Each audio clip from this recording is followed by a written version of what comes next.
আসসালামু আলাইকুম দর্শক শ্রোতা। বাংলাদেশের রমজান কবে জানালো চাঁদ দেখা কমিটি? দেখুন বিস্তারিত। চলতি বছরের পবিত্র রমজান মাস কবে শুরু তা নির্ধারণ করতে আজ সন্ধ্যায় বৈঠকে বসছে জাতীয় চাঁদ দেখা কমিটি।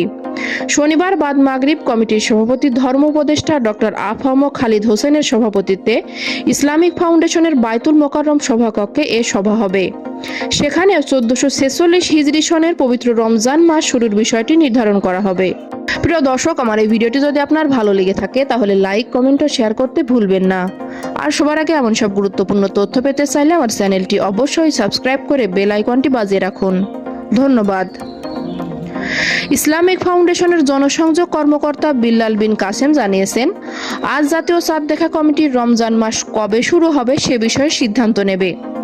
পবিত্র রমজান মাসের চাঁদ দেখা সম্পর্কে সব জেলা প্রশাসন, ইসলামিক ফাউন্ডেশনের প্রধান কার্যালয়, বিভাগীয় ও জেলা কার্যালয় সমূহ, বাংলাদেশ আবহাওয়া অধিদপ্তর এবং মহাকাশ গবেষণা ও দূর অনুধাবন প্রতিষ্ঠান থেকে প্রাপ্ত তথ্য নিয়ে পর্যালোচনা করে বাদ মাগরিব জাতীয় চাঁদ দেখা কমিটির এক সভায় সিদ্ধান্ত নেওয়া হবে।